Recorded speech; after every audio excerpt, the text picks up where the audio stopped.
안녕하세요. 안양감리교회 임용택 목사입니다. 여러분과 함께 계속해서 생명에 관한 말씀 나누고 있습니다. 오늘은 생명을 살리는 한 사람, 이런 제목입니다. 역사라고 하는 말을 영어로 보면 history라고 합니다. 이 스토리는 his story가 결합된 말입니다. 그분의 이야기. 여기서 그분은 하나님을 말합니다. 하나님의 이야기가 역사입니다. 하나님은 우리 온 인류 역사의 주관자이시고 또 궁극적인 주인공이십니다. 세상이 엉망인 것 같고 죄악으로 만연되고 악한 사람에게 좋은 일이 생기는 반면에 선한 사람에게 어려움이 생기고 고난이 오고 이해할 수 없는 세상이기도 합니다. 그러나 여러분, 우리 인간의 좁은 폭으로 생각하니까 이해하기 어렵습니다. 납득하기 어려운 일이 한두 가지가 아니죠. 그럼에도 불구하고 하나님이 역사의 주인이라고 하는 사실은 변함이 없습니다. 요즘은 좀 보기 힘든데요. 과거에 어머님들은 술을 놓았죠. 이 수틀에 술을 놓는데 그 수틀의 뒷면을 보면요. 부풀레기도 있고요. 실밥도 있고 막 얼기성기 이 실들이 엉켜서 무슨 그림인지 알아볼 수가 없습니다. 지저분하기 이를 데가 없습니다. 근데 앞면을 딱 넘겨보면 거기에는 아름다운 새가 있고요. 멋진 나무가 있고 큰 산도 있고요. 멋진 풍경들이 아주 명료하게 보입니다. 어쩌면 우리가 살아가는 이 세상은 그 어머니가 수놓았던 수틀의 뒷면, 부풀레기 일어나고 지저분하고 엉켜있는 그런 모습입니다. 하지만 그런 가운데서도 하나님께서는 구원의 수를 계속 놓아가고 계신 것입니다. 우리가 영의 눈을 떠서 보면 앞면을 볼 수가 있겠죠. 하나하나 이루어가시는 하나님의 작품을 말입니다. 하나님께서 이 세상을 다스리시는 역사의 주관자이신데 하나님이 다스리시는 방법은 사람입니다. 사람을 통해 일하십니다. 그래서 기도의 사람 E.M. 바운지는 하나님의 방법은 사람이다. 이런 이야기를 했습니다. 영국의 선교사 허드슨 테일러도요. 중국에서 성공적인 선교를 하고 나자 많은 후배들이 묻습니다. 선교사님, 그렇게 성공적인 선교를 할 수 있었던 그 전략과 방법이 뭡니까? 어떻게 선교해 줬습니까? 그렇게 물었다고 합니다. 그러자 허드슨 테일러가 이렇게 대답을 했다고 합니다.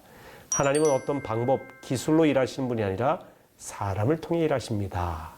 하나님의 방법은 사람이라고 하는 것이죠. 사람이 중요합니다. 성경의 역사도 이것을 보여주고 있습니다. 구약 성경을 분류를 해보면 10개의 시대로 분류를 할 수 있는데요. 그 시대마다 하나님께서 쓰셨던 사람이 있습니다. 구약 성경 창세기 1장에서 11장까지의 역사를 원역사 혹은 선역사라는 표현을 씁니다. 창조시대죠. 이 창조시대의 내용에는 모든 것이 어떻게 시작되었는가를 보여주고 있습니다. 천지창조를 하나님이 하신 내용서부터 죄가 어떻게 들어왔는지, 결혼하고 가정이 어떻게 시작되었는지, 또 언어가 어떻게 나뉘게 되었는지, 또 인류가 물로 인해서 멸망할 수밖에 없는 그런 상황 속에서 어떻게 구원함을 받게 되었는지, 노아의 홍수와 방주 사건, 바벨탑 사건, 또 가인과 아벨의 서로 형제 간의 갈등 속에서 가인이 아벨을 죽인 살인 사건, 인간이 타락한 죄 지은 사건서부터 결혼과 가정, 아담과 하와의 가정 이야기서부터 모든 것의 시작의 이야기가 이 창세기 1장에서 11장까지의 이야기입니다. 이게 창조 시대 이야기인데요.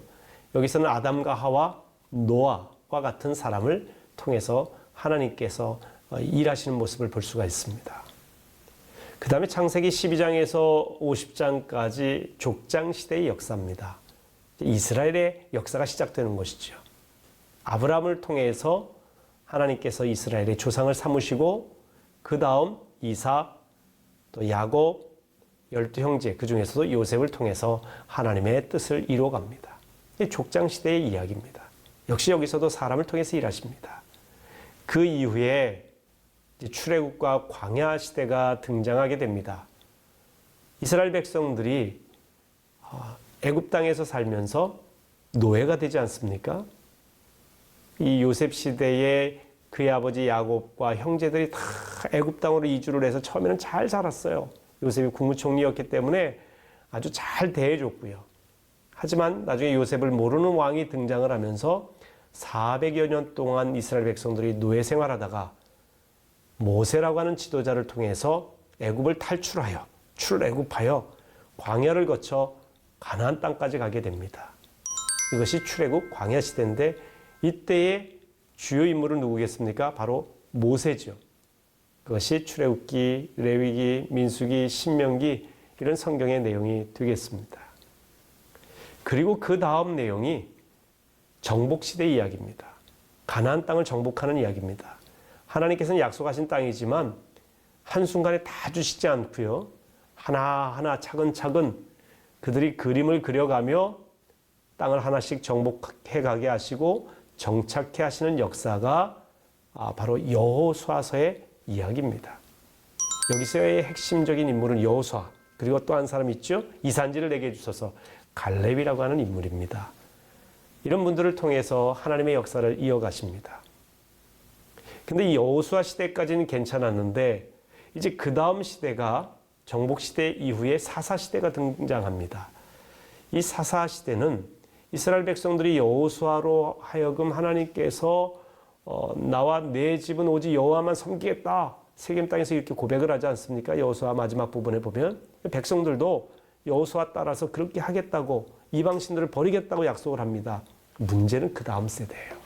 여호수아 세대까지는 괜찮았는데 이제 그들의 신앙을 이어받지 못한 다음 세대가 등장하는데 사사기 2장 10절에 보면 다른 세대라고 하는 표현을 씁니다. 원래 다음 세대가 돼야 되는데 이들은 다른 세대가 돼요. 영어로는요, next generation이 아니라 another generation 이런 표현을 씁니다. 완전히 다른 사람이에요. 문화도, 신앙도, 생각도, 그들의 생활 방식도 말이죠. 이 신앙 없는 사람들의 모습으로 변질된 것입니다. 그러니까 신앙의 계승이 되지 않은 것입니다. 그렇게 신명기에 내 자녀에게 부지런히 가르치라고 했는데 앉았을 때든지 일어날 때든지 길을 갈 때든지 누웠을 때든지 하나님의 말씀을 강론하고 가르치라고 했지만 그렇게 되지 않은 겁니다. 여러분 오늘 이 시대도 그렇습니다. 우리 다음 세대 보면요. 다음 세대라기보다는 다른 세대가 된 것이 아닌가. 부모님의 신앙을 잘 이어받지는 않습니다. 우리가 성경의 역사를 통해서 오늘 이 시대를 한번 반추해 볼 필요가 있습니다. 이 사사시대에는요. 백성들이 그렇게 하나님과 멀어지고 불신앙으로 가게 되다 보니까 결국 진노의 막대기로 하나님께서 이 민족을 들어서 이스라엘을 치기 시작하시는 겁니다. 그러니까 이 민족의 침입에 의해서 그들이 압자에 들어가게 돼요. 너무 힘드니까 백성들이 그제서야 하나님께 부르짖습니다. 우리를 살려달라고. 그때 하나님께서는 이스라엘 백성들에게 사사를 보내십니다. 사사는 그때그때 필요할 때에 지도자가 되어서 백성들을 구해내고 그 뒤에는 다시 자기 자리로 돌아가는 사람들이죠. 이 사사들을 통해서 백성을 구해내고 태평성대가 이루어집니다. 어느 정도 세월이 지나니까 백성들이 또 타락을 해요. 또 과거처럼 하나님 멀리하게 되고 성적으로 타락하고 물질로 타락하고 영적으로 타락하고 우상 숭배하고 하나님께서 또 이방 민족을 통해서 깨닫게 하시고 그들이 고통 속에 있다가 부르짖고 태평성대가 이루어지고 또 죄짓고 사사를 보내시고 뭐 이런 과정들을 계속해서 반복하게 됩니다. 이것이 사사시대의 역사예요. 이 사사시대의 주요 인물은 사사들이죠. 우리가 잘 아는 기드온, 삼손, 드보라 이런 분들이 유명한 사사들입니다. 마지막 사사로 사무엘을 우리가 말할 수 있겠는데요. 이 사무엘 시대는요. 단일 왕국 시대가 됩니다. 이스라엘 백성들이 보니까 주변 나라는 다 왕이 있습니다. 근데 우리는 왕이 없고 사사들이 등장했다가 이제 어느 정도 일이 해결되면 다시 자기 자리를 돌아가는데 그럴 것이 아니라 우리에게도 왕을 달라고 계속해서 왕이 우리를 통치하게 해달라고 요청을 합니다. 그러자 이 사사요 선자요 이스라엘 지도자였던 사무엘이 처음에는 이것이 하나님의 뜻이 아님을 백성들에게 알립니다. 하지만 계속되는 요구에 의해서 하나님께 기도하고 하나님께서 그럼 한번 그들에게 왕을 세우도록 하라 해서 1대 왕이 바로 사울 왕이 되는 것입니다. 이때부터 소위 단일 왕국 시대가 형성이 됩니다. 사사 시대를 마치고 왕국 시대가 시작이 되는데 사울, 그 다음에 다윗, 그 위대한, 그 다음에 솔로몬, 이 3대까지 시대를 단일 왕국 시대예요. 그러니까 이스라엘이 아직 나뉘지 않았습니다. 이런 역사의 내용이 사무엘상, 또 열왕기상 이런 앞부분 이렇게 나오는 내용들이죠. 그리고 시편, 잠언, 전도서, 아가서 이런 성경들이 이런 시대에 쓰여진 것이라고 볼 수가 있습니다. 시편은 대부분이 다윗의 시고요. 또 잠언, 전도, 아가서는 이 솔로몬의 작품 아닙니까? 성경이 이런 역사적인 배경을 갖고 있습니다. 그러다가 솔로몬 이후에 북왕국 이스라엘과 남왕국 유다로 나뉘게 됩니다. 솔로몬이 처음에는 하나님께 일천번제를 드리면서 얼마나 하나님 앞에 신실한 신앙인으로 살았습니까? 그런데 나중에는 이방 여인을 아내로 맞으면서 우상을 숭배하게 되고요. 백성들 타락하게 만들고 하나님과 멀어진 인생이 되는 겁니다. 솔로몬의 전반기와 후반기 그리고 인생 말기가 많이 달라지는데 어쨌든 그가 인생 후반기의 타락으로 말미암아 결국 하나님은 그 이후에 북왕국과 남왕국이 나뉘게 하십니다. 북왕국은 솔로몬 이후에 여로보암이, 남왕국은 솔로몬 이후에 르호보암이, 솔로몬의 아들이죠. 그러니까 다윗도 솔로몬도 유다 지파인데요. 이 유다 지파를 계속해서 계승해가며 왕이 나오는 곳이 바로 남유다입니다. 북이스라엘은 계속해서 왕이 바뀌죠. 이렇게 해서 바뀌게 됩니다. 이게 소위 분열왕국 시대예요. 이때에 하나님께서 쓰셨던 사람들이 누굴까요? 물론 임금도 있겠지만 이 분열왕국 시대에 예언자들이 등장합니다. 지도자들이 타락해요. 왕들이 타락하게 됩니다. 하나님의 뜻이 아니라고 하는 것을 이들은 알리고 무엇이 하나님의 뜻이고 길인지를 하나님의 음성을 듣고 선포를 합니다. 듣고 깨달은 이런 지도자들이 있을 때는 백성들이 온전한 길로 갈 수 있지만 그렇지 않을 때는 결국 망하는 길로 가게 되었고요. 점점 이제 왕들은 하나님의 뜻과 거리가 멀어진 길로 가게 됩니다. 그래서 북왕국 이스라엘부터 망하게 되는데 주전, 기원전, BC라고 하죠. Before Christ. 주님 오시기 전 주전 722년에 어떤 기록엔 721년으로도 나와 있습니다만은 그 722년에 아수르라고 하는 제국에 의해서 북왕국 이스라엘이 먼저 멸망하게 됩니다. 그 뒤에 586년 주전 남왕국 유다는 바벨론 제국에 의해서 멸망을 당하고 맙니다. 그러면서 어떻게 되느냐? 포로 시대로 들어가게 되는 것입니다. 분열왕국 시대에서 이제 북왕국과 남왕국이 멸망한 뒤에 포로 시대가 되죠. 이 포로 시대에 쓰여졌던 성경이 에스겔, 이 다니엘과 같은 그런 성경입니다. 근데 참 놀라운 것은요, 이 포로 시대에 하나님께서 비전을 주십니다. 포로로 끝나지 않고 70년 후에 돌아오게 하리라 그 예언의 성취를 이루어 주십니다. 그래서 이 포로 시대에는 에스겔, 다니엘과 같은 그런 인물들을 통해서 이스라엘 백성들에게 새로운 비전을 심어주는 역사를 하나님께서 일으키시는 겁니다. 이 포로 시대 이후에 때가 되매 하나님께서 이방의 임금 고레스를 통해서 포로 귀환 명령을 내리게 하시고 이스라엘 백성들은 포로에서 귀환하게 됩니다. 1차 귀환, 2차 귀환, 3차 귀환들을 통해서 이제 성벽을 쌓고 성전을 쌓아 올리고 여러 가지 이제 새로운 이스라엘 땅으로 가서 정착하는 그런 내용들이 나오는데 이런 내용들이 에스라, 느헤미야, 또 학개, 또 그 뒤에 이제 마지막에 말라기야와 같은 그런 성경의 내용이 되겠습니다. 이렇게 포로를 귀환해서 하나님께서 다시금 회복의 역사를 일으켜 주셨지만 이스라엘 백성들은 또다시 하나님의 음성에 집중하고 주님 중심으로 살아가기보다는 타락하는 시대가 됩니다. 그래서 하나님께서는 이제 400여 년 동안 신약시대까지 말씀하시기 전까지 침묵하는 그런 시기가 있는데 그래서 이 시기를 침묵시대라 이렇게 표현을 합니다. 창조시대, 또 족장시대, 또 출애굽과 광야 시대, 거쳐서 가나안 정복 시대, 이후에 사사 시대, 단일 왕국 시대, 또 분열 왕국 시대, 또 포로 시대, 포로 귀환 시대, 침묵 시대로 이렇게 계속 이어지는 과정에 보면 하나님께서 역사를 쓰시는데 사람을 통해서 역사를 쓰시더라. 우리가 이걸 알 수가 있습니다. 사람이 중요합니다.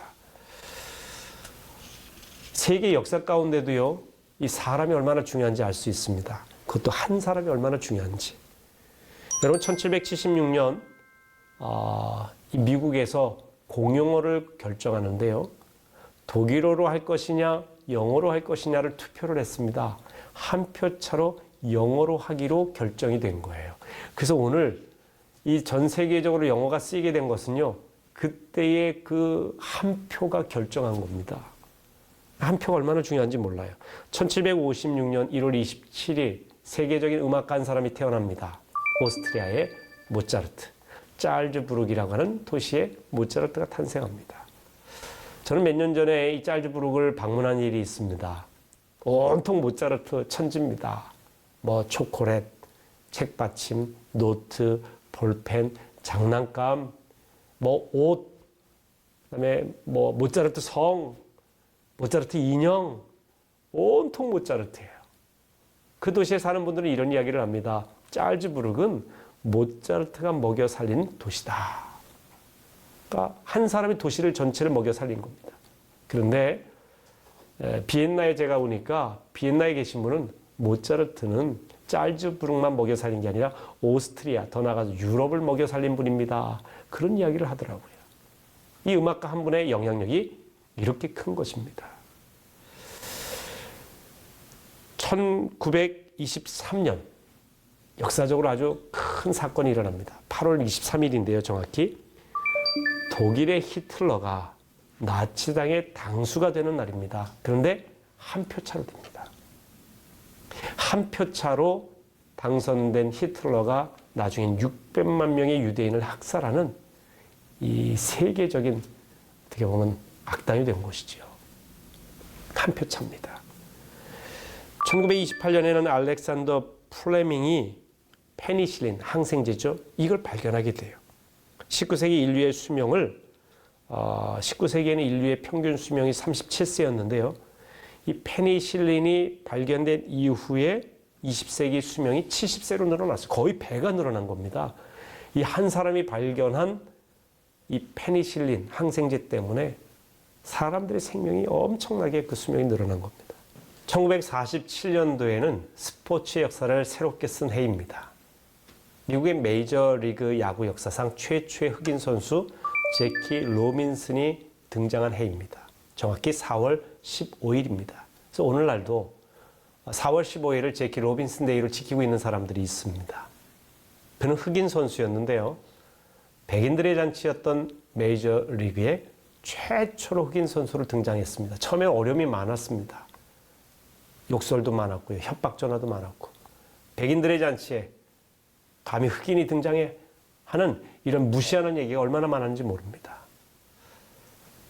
이 제키 로빈슨은 오늘날 LA 다저스의 전신인 블루크린 다저스라고 하는 팀의 단장인 리키라고 하는 분의 눈에 들어왔어요. 아마추어 선수로 활동하고 있었는데요. 워낙 잘해서 프로야구 선수로 그를 스카우트한 겁니다. 그리고 운동장에 세웠어요. 하지만 너무 힘든 겁니다. 협박 전화까지 오니까. 그래서 자기는 이걸 도저히 못하겠다. 리키 단장에게 포기하겠다고 이야기를 하니까 그가 이렇게 이야기하는 것입니다. 야구는 실력으로 하는 것이지 피부색으로 하는 것이 아니다. 당신이 최초의 흑인 선수로 활동하게 되면 그 이후에 많은 흑인 선수들, 유색인종 선수들이 또 활동할 수 있는 길을 여는 것이니 당신이 끝까지 그 자리를 지켜라. 이 말에 용기를 얻고 이 제키 로빈슨은 야구 선수로 활동을 해서 그 해의 신인 선수상을 받게 되고요. 나중에는 타격왕이 되고 후에는 명예의 전당에 오르게 되는 최초의 흑인 선수가 됩니다. 그러니까 한 사람의 영향력이 큽니다. 오늘날 우리나라 LA 다저스의 류현진 선수서부터 또 추신수 선수라든지 그전엔 박찬호 선수와 같은 이런 선수들이 메이저리그에서 뛸 수 있었던 그 원동력이 되었던 분이 제키 로빈슨입니다. 한 사람의 영향력은 이처럼 큽니다. 종교적인 역사에도 이런 역사는 크죠. 우리가 작년에 종교개혁 500주년 행사를 많이 했습니다. 1517년 10월 31일 독일의 비텐베르크 교회 정문에 95개조 반박문을 루터가 써붙임으로 종교개혁이 본격적으로 시작이 되었습니다. 그래서 종교개혁을 통해서 오늘날의 개신교가 생겨나게 되었죠. 세계 역사가 바뀌었습니다. 교육과 문화가 바뀌었습니다. 마틴 루터 한 사람의 영향력입니다. 물론 도와줬던 분도 많이 있지만 이 종교개혁의 첫 출발점, 이 루터로부터 우리가 시작된 것을 볼 때에 한 사람의 이 종교적인 영향력이 역사를 바꾸는구나, 이걸 알 수가 있습니다. 1833년에는 역사적으로 아주 유명한 법안이 통과된 해입니다. 영국의 국회의원 한 사람 윌버포스로 인해서 노예 무역 폐지 법안이 통과가 된 그 해입니다. 이 윌버포스는 44년 동안 노예 이 폐지 법안을 위해서 계속 투쟁을 했어요. 1807년 노예 무역 폐지 법안이 통과되고 1833년 영국의 모든 노예를 1년 내에 해방한다는 결정이 내려지게 되었습니다. 법안이 발표된 사흘 뒤에 그는 눈을 감았습니다. 윌버포스의 이 영적 멘토가 바로 요한 웨슬리 목사님이십니다. 윌버포스에게 이런 편지를 썼습니다. 하나님의 힘이 당신을 키우지 않았다면 당신은 종교와 영국, 더 나아가 인간 본성의 적인 혐오스러운 그 죄악에 맞서 영광스러운 투쟁을 시작하지 못했을 것입니다. 하나님이 바로 이 일을 위해 당신을 키우지 않았다면 당신은 인간의 적과 악마에게 무릎을 꿇었을 것입니다. 하지만 하나님께서 당신 편이면 누가 감히 대적하겠습니까? 하나님보다 강한 자는 어디에도 없습니다. 그러니 선을 행하다 낙심하지 마십시오. 하나님의 이름과 그 강대하심으로 끝까지 나아가십시오. 해 아래 가장 사악한 노예 제도가 사라질 때까지.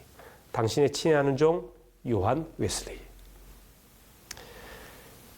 이렇게 웨슬리 목사님의 영향을 받은 윌버포스라고 하는 한 국회의원이 그 어마어마한 큰 정치적인 세력과 맞서서 노예 폐지 법안을 통과시키고 실행케 하는 그 일에 결실을 맺게 된 겁니다. 얼마나 많은 위협이 있었는지 모릅니다. 여러분, 마치 엘리야가 갈멜산에서 850대 1의 대결을 펼친 것처럼, 이방 선지자 850명과 대결을 한 것처럼 큰 이 세력과 대결에 됐던 윌버포스, 힘들었지만 끝까지 노예 폐지는 하나님의 뜻이라고 하는 확신 가운데 이 일을 추진한 것입니다. 1934년 6월 26일에도 역사적인 사건이 일어났습니다. 광주의 어머니로 불리던 서서평 선교사님이라고 하는 분이 소천을 하신 겁니다. 이분의 본명은 엘리자베스 셰핑인데요. 독일 출신 미국인입니다. 2017년 작년에 서서평 선교사님의 일대기 서서평 천천히 평온하게라고 하는 제목의 영화도 상영된 적이 있습니다. 이분은 1912년 32살의 나이에 간호사로 우리나라에 오신 선교사입니다. 간호사로는 최초의 선교사님이십니다. 13명의 딸과 문둥병 아들 1명을 입양을 해서 키웠고요.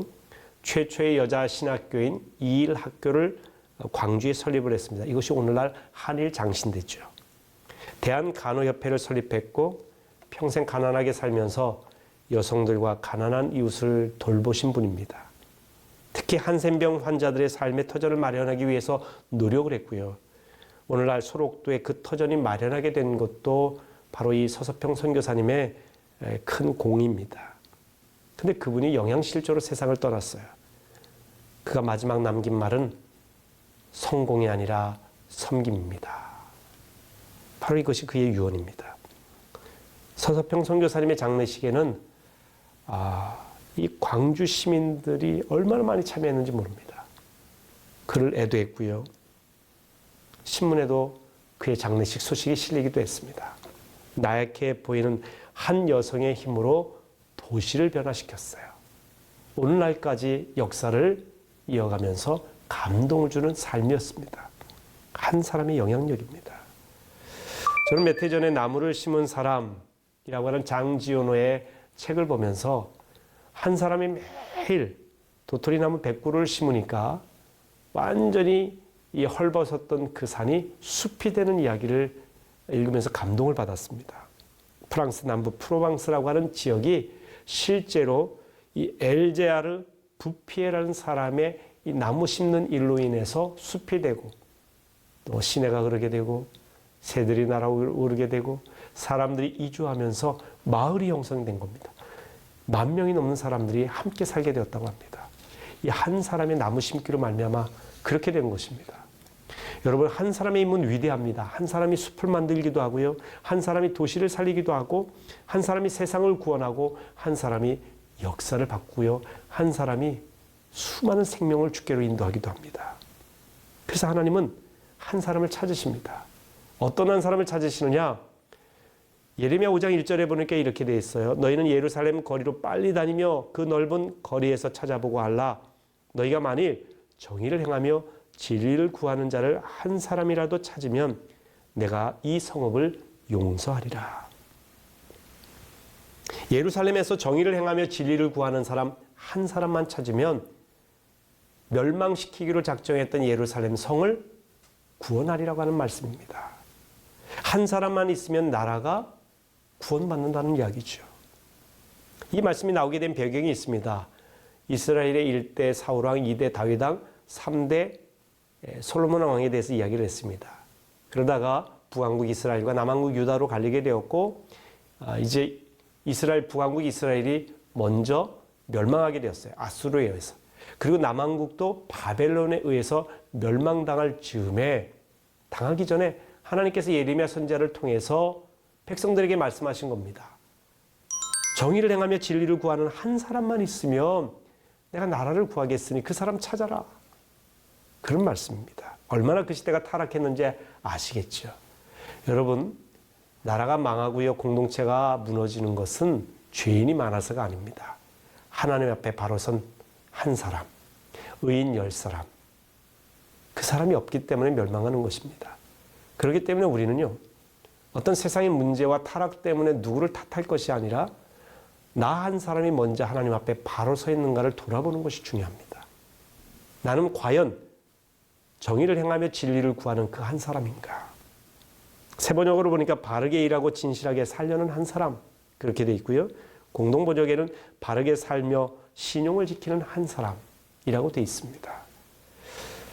하나님 앞에 바르게 살려고 신용을 지키며 약속을 지키며 온전하게 살려고 진실되게 살려고 하는 그 한 사람, 주의 뜻대로 살려고 하는 그 한 사람만 있으면 나라의 운명도 바꿀 수 있다라고 하는 것이죠. 하나님은 외모로 사람을 취하신 분이 아닙니다. 하나님은 그 사람의 중심을 보십니다. 다윗을 택할 때도 하나님 그러시지 않았습니까? 여호와께서 사무엘에게 이르시되 그의 용모와 키를 보지 말라. 내가 이미 그를 버렸노라. 내가 보는 것은 사람과 같지 아니하니 사람은 외모를 보거니와 나 여호와는 중심을 보느니라. 일대왕 사울이 불순종한 일로 하나님께서 버리시겠다고 했고요. 그 다음에 하나님 마음에 합한 자를 들어 쓰시겠다고 했는데 그 인물이 바로 다윗입니다. 다윗에게 기름 붓기 위해서 먼저 사무엘에게 이새의 집에 가서 그 아들에게 기름을 부으라고 했습니다. 이새의 아들이 8명이에요. 막내가 바로 다윗입니다. 다윗은 이 사무엘이 왔을 때 너는 해당 사항이 없으니 양이나 치라고 들로 보냈어요. 7명 형제만 사무엘을 기다리고 있었습니다.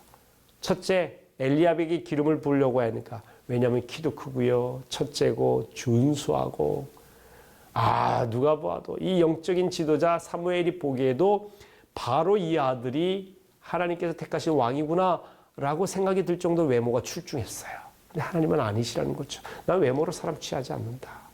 중심을 보느니라. 영어 성경에 보니까 이 중심이란 말이 하트라고 돼 있어요. 마음, 가슴, 내면을 보신다는 것이죠. 하나님께서는요, 한 사람을 통해서 역사하시는데 어떤 한 사람, 이 중심이 하나님께로 향해 있는 사람입니다. 이 중심에 정의를 행하며 진리를 구하고자 하는 열정이 있고 그런 마음이 있는 사람을 구하시는 것입니다. 하나님은 한 사람 통해서 역사를 만들어 가는데 이 중심에 하나님이 고귀하게 여기시는 한 생명의 귀중함을 아는 그 한 사람 통해서 역사하십니다. 빌리 그레함 목사님의 자서전에 보니까 이런 내용이 나옵니다. 빌리 그레함이 적게는 수천 명, 많게는 수십, 수백만 명에게 한꺼번에 말씀을 전해서 전도하는 세계적인 전도자이시죠. 얼마 전에 소천을 하셨지 않습니까? 참 존경할 만한 세계적인 전도자이십니다. 근데 하나님께서 이분을 세계적으로 쓰신 비결이 무엇일까 저는 궁금했어요. 근데 그분의 책을 읽다가 이런 구절에서 그래서 이분이 쓰임받았구나 깨닫게 된 내용이 있습니다. 하나님, 제가 수만 수십만 명에게 복음을 전하지만 한 생명의 소중함을 잃어버리면 저를 데려가소서. 한 생명의 소중함을 잃어버린 채 수만의 관중이 모인 것에만 취해 있다고 한다면 내가 이제 말씀 전할 자격이 없다는 거죠. 데려와 달라고 하는, 이제 더 이상 내가 쓰임받기에 너무 하나님 앞에 부끄러운 종이라고 하는 그런 고백 아니겠습니까? 뭉클한 감동이 있었어요. 한 영혼을 천하보다 귀중히 여기는 마음이 그 전도자에게 계셨던 겁니다. 마가복음 8장 36절 37절에 이렇게 되어 있습니다. 사람이 만일 온 천하를 얻고도 자기 목숨을 잃으면 무엇이 유익하리요? 사람이 무엇을 주고 자기 목숨과 바꾸겠느냐? 마태복음과 마가복음에도 나오는 말씀입니다. 그만큼 중요한 내용이죠. 이 말씀은 한 사람의 가치가 얼마나 중요한지 우리에게 깨닫게 합니다. 한 사람의 생명이 천하보다 귀하다고 하는 것입니다. 예수님의 관점입니다. 이 천하라고 하는 것은 자신의 소유, 물질을 말합니다. 생명은 물질, 소유보다 훨씬 중요합니다.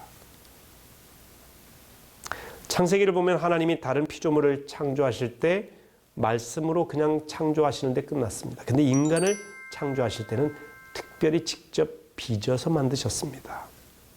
그리고 인간 안에 하나님과 교통할 수 있는 이 생명을 불어넣으셨죠. 주님의 거룩한 숨결을 불어넣으신 것입니다.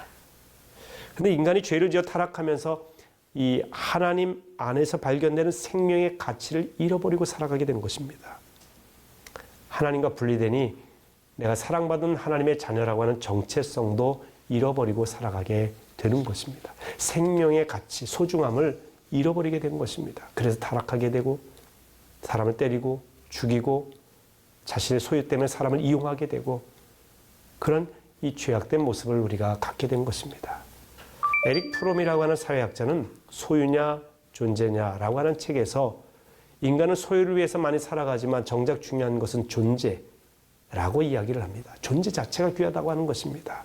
왜? 이 존재는 하나님이 주신 것이기 때문에 그렇습니다.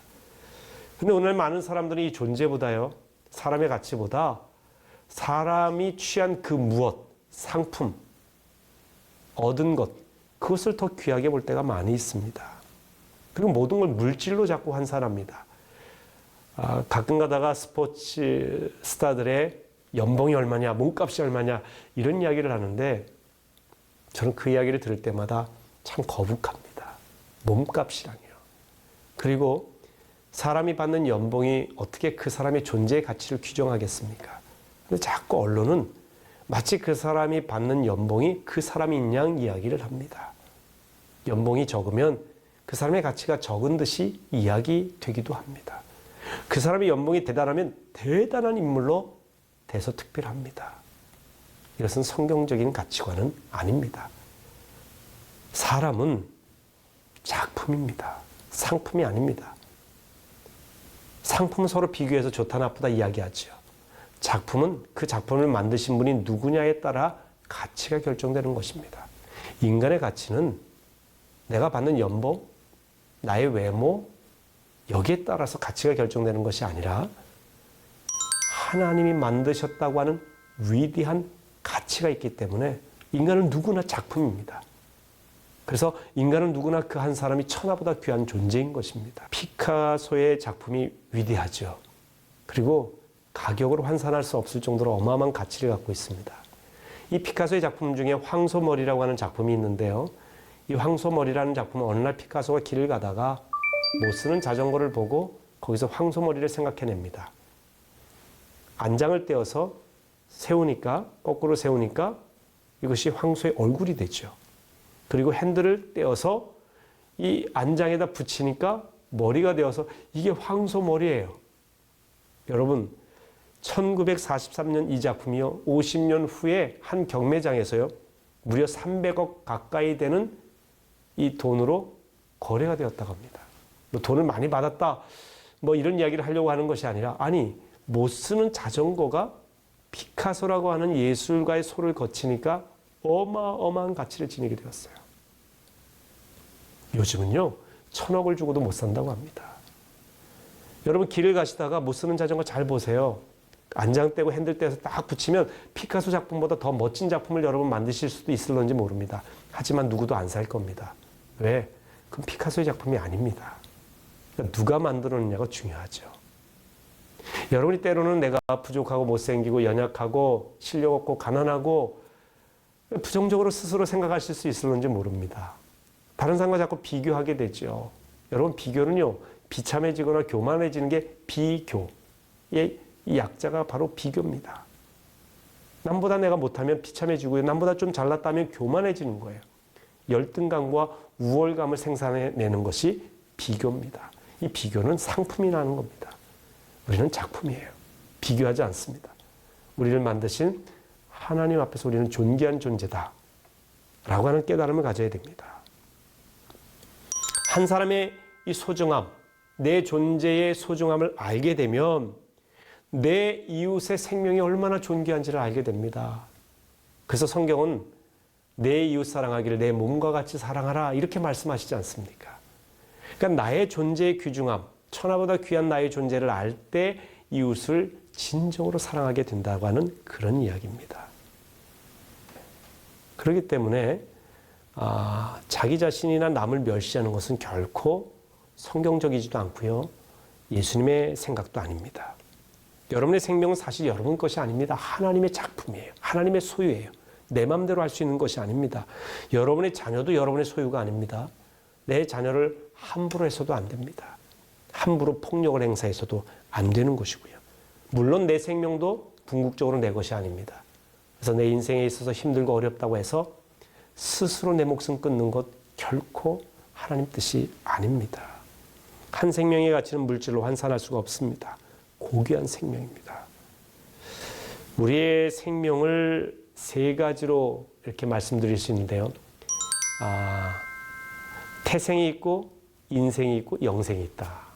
이렇게 표현을 해봅니다. 태생에는 태중 생명이에요. 여러분, 이 세상에 태어나기 전에 어머니의 태중에 있는 생명도 생명입니다. 하나님의 섭리 가운데 주신 생명이에요. 어떤 분들이 이런 이야기를 하죠. 우리가 생각지도 못한 임신을 했다. 본인들 생각지 못했을런지 모르지만 하나님이 섭리하셨죠. 이 땅에 태어난 생명은 그 어떤 생명도 하나님의 뜻이 아닌 생명이 없습니다.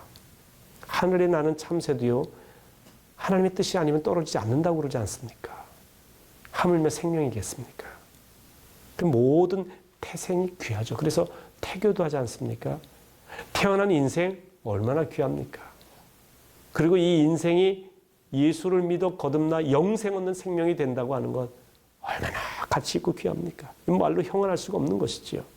얼마 전 우리 교회에서는요, 우리 교회에서 운영하고 있는 이제 월드 휴먼 브릿지라고 하는 NGO를 통해서 키르기즈스탄의 한 자매를 수술하는데 많은 비용을 후원한 일이 있습니다. 베기마이라고 하는 자매인데요, 6년 전에 가정의 문제와 인생의 여러 가지 고통 가운데 음독 자살을 시도한 자매입니다. 간신히 목숨은 건졌지만 식도가 다 타버리는 바람에 음식을 입으로 넘길 수가 없는 상황이 되었고요. 마음은 모두 문드러졌고, 지난 6년 동안 이 베기마이 자매의 이 삶이라고 하는 것은 죽음보다도 못한 삶이라 그렇게 표현할 수 있겠습니다. 현지의 의술로는 도저히 이 타버린 식도를 재생시킬 수가 없었습니다. 그래서 늘 이 배에 호수를 꽂고 겨우 생계를 유지해 갈 정도의, 생명을 유지할 정도의 그런 여러 가지 것들만 주입을 해서 지금까지 살아왔습니다. 그런데 이 안타까운 사연을 듣고 저희가 돕기로 했고요. 또 샘병원에서 크게 후원을 했고 경기도에서 이 비행기 값을 후원을 해서 샘병원에서 수술을 했어요. 16시간에 걸친 대수술을 했습니다. 얼마 전에 퇴원하고 고향으로 돌아갔는데요. 돌아가기 전에 제가 이 백이마이 자매를 병원에서 만났는데요. 입으로 음식을 넘길 수 있게 되었다고 하는 것을 얼마나 감격스러워하는지 모릅니다. 6년 만에 음식을 입으로 먹게 된 겁니다. 물론 아직 건더기가 있는 큰 음식들은 아니고 음료를 비롯한 미음 정도를 넘길 수 있는 그런 정도지만 지금 많이 좋아졌다고 키르기즈스탄에 가서 제게 사진까지 보내왔어요. 거기 선교사님이 이 자매를 잘 케어해서 정말로 예수님의 사랑 때문에 내가 이렇게 수술받고 건강해질 수 있으니 이제는 예수님의 사랑을 전하는 사람이 되도록 안내를 하고 있는데요. 성경 공부도 열심히 하고요. 키르기즈스탄에 있는 친구들에게 복음을 전하는 복음의 일꾼이 되었어요. 한 생명을 구원하니까 그 생명이 또 다른 생명을 구하는 역할을 한 겁니다. 한 생명이 천하보다 귀한데 그 생명 구해서 또 다른 생명을 구했으니 2천하, 아니 3천하, 5천하를 구원하는 역사로 이어지지 않겠습니까? 생명을 살리는 일은 얼마나 귀한지 모릅니다. 한 사람의 소중함을 아는 사람이 생명을 구하게 되는 것입니다. 우리가 천하보다 귀한 생명을 얻으려면 어떻게 해야 될까요? 그 해답이 마가복음 8장 35절에 나옵니다. 이렇게 되어 있습니다. 누구든지 자기 목숨을 구원하고자 하면 잃을 것이요 누구든지 나와 복음을 위하여 목숨을 잃으면 구원하리라. 예수님 말씀인데요. 자기 목숨을 얻고자 하면 잃어버릴 것이지만 나와 복음, 예수님과 복음을 위하여 자기 목숨을 잃고자 생명 내놓으면 얻게 된다는 거예요. 나와 복음, 예수님과 복음은요 서로 떨어져 있지 않습니다. 예수와 복음은 연결되어 있어요. 예수가 복음입니다. 그러니까 예수를 위하여 자기 목숨을 내놓고 복음 전하고 생명 살리는 일을 하는 사람, 자기를 희생해서라도 영혼 구원하려고 하는 사람, 그리고 예수를 위해 살려고 하는 그 사람, 주님께서 그 생명 구원하신다 라고 하는 것이지요. 예수를 주인 삼은 곳에 생명의 역사가 있습니다. 예수님이 나 한 생명을 위해서 십자가에서 희생하셨다는 사실을 깨닫게 되는 순간 우리는 인생의 놀라운 감격, 감동을 맛보게 될 것입니다. 여러분의 생명은 그렇게 귀한 것입니다. 하나님의 아들이신 예수님께서 십자가에 달려 돌아가시기까지, 그렇게 희생하기까지 여러분을 살리신 이유는 그만큼 여러분이 중요하기 때문에 그렇습니다. 그러니 우리가 구원받은 생명으로서 다른 생명을 구원하기 위해서 복음을 전하고 우리 삶을 드려야 되지 않겠습니까? 한 생명을 구원하는 일은 세상을 구원하는 일입니다. 천하를 살리는 일이에요. 한 생명은 천하보다 귀합니다. 우리는 하나님이 찾으시는 한 사람, 생명을 살리는 그 한 사람, 생명을 살리기 위해서 나를 드리는 그 한 사람이 되어야 되겠습니다. 여러분, 하나님이 만드신 위대한 작품이라는 거 꼭 잊지 마시기 바랍니다. 비교하며 사시지 말고요. 하나님 앞에서 나는 절대적으로 존귀한 존재라고 하는 믿음의 눈을 뜨시기를 바랍니다. 내 자신의 존귀함을 알아야 다른 사람을 존귀하게 여깁니다. 내 가족, 내 친구, 내 이웃, 그들도 하나님이 존귀하게 만드신 작품이다. 이 생각을 잊지 마시고 그 존귀한 작품이 죄에 물들어 멸망하지 않고 영원한 생명 가운데로 구원받기 위해 여러분 그 생명 살리기 위해서 최선을 다하시는 그 한 사람이 되시기를 주님의 이름으로 축원합니다. 여러분 대단히 감사합니다. 주님의 은혜가 여러분과 늘 함께 하시기를 바랍니다. 감사합니다.